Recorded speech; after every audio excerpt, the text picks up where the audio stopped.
अपने सच्चे पिता को खोज करके ही रहूंगा।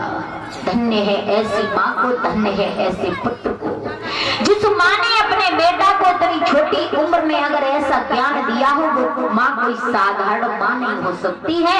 ध्रुव जब नहीं माने हैं, अंत में मैया सुनीति मजबूर होकर के ध्रुव को आज्ञा देती हैं। ध्रुव ने अपनी माँ के चरण छुए आशीर्वाद लिया है, अपन के लिए आशीर्वाद लेकर के चलने लगे हैं।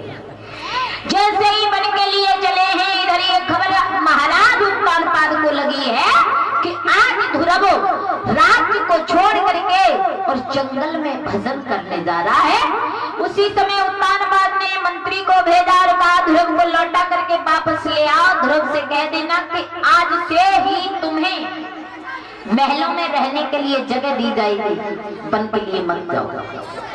ध्रुव से जाकर के मंत्री ने कहा, ध्रुव सोचने लगे, बारे परमात्मा, अरे अभी तो मैंने घर से निकल करके 2 कदम ही बढ़ा पाए हैं, तब तक मुझे महलों में रहने के लिए स्थान मिलने लगा, और जब पूरा काम कर लूंगा फिर क्या मिलेगा, अब नहीं लौटूंगा।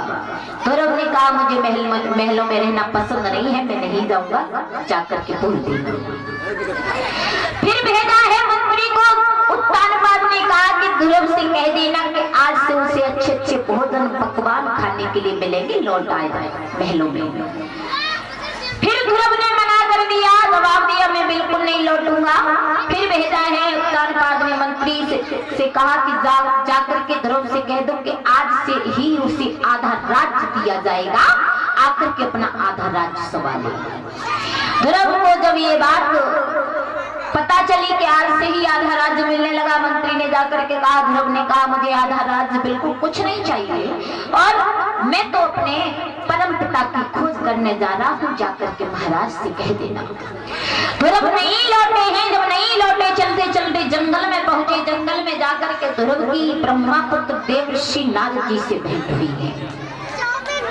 नारद जी ने जब देखा है, छोटे से हैं ध्रुव, 5 वर्ष की उम्र है, और जब देखा इतने छोटे से बच्चे को, अब नारद जी चक्कर में फंस गए, भला इतना छोटा बच्चा ये किसका है। नारद जी ने उस बच्चे को रोक लिया और कहा, बच्चे ठहर जाओ, ये बताओ आप कहां से आए हो, आप किसके पुत्र हो और किस लिए आए हो।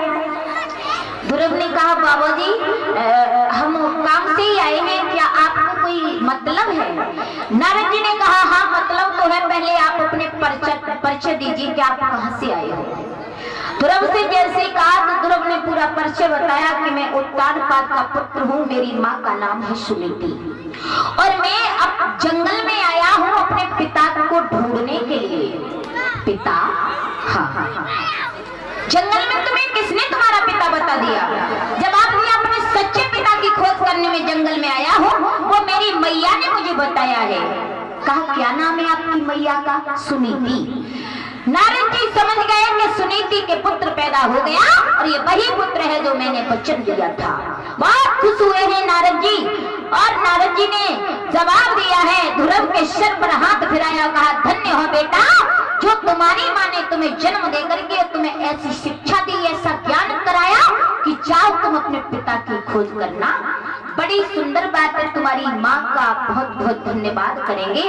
और फिर बेटा एक बात तुमसे कहेंगे कि आप अभी बहुत छोटे हो, आप अभी बहुत छोटे हो, इसलिए अपने घर वापस लौट जाओ, क्योंकि अभी तुम्हारी तपस्या करने के योग्य उम्र नहीं है। आपको इस जंगल में शेर, चीते, भालू, हाथी खा जाएंगे, इसलिए आप घर लौट जाओ, जब थोड़े से बड़े हो जाओ तब आ जाना। ध्रुव कहने लगे, बिल्कुल नहीं, बिल्कुल नहीं, मैं तो अभी अपने पिता को ढूंढने आया हूँ, पिता को ढूंढ करके ही जाऊंगा। ध्रुव नहीं मानते हैं। तो नारद जी कहने लगे, पहले ये बताओ कि तुमने क्या कोई गुरु बनाया है? कहा, नहीं। जवाब दिया, बेटा बिना गुरु के तो कुछ हो ही नहीं सकता, गुरु जीवन में बहुत जरूरी है। गुरु एक वो होता है कि जो अंत प्रकाश से खींच करके हमें प्रकाश में ले जाता है,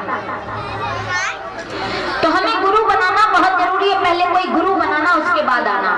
ध्रुव कहने लगे, महाराज लौट करके जाऊंगा तो समय लगेगा, आप ही हमारे गुरुदेव बन जाओ। नारद जी कहने लगे, ठीक है, जो हम तुम्हें एक मंत्र दे रहे हैं, इस मंत्र का जाप करना। तो बताया जाता है उसी समय देवर्षि नारद जी ने ध्रुव को द्वादश मंत्र दिया है। ओम नमो भगवती वासुदेवाय नमः।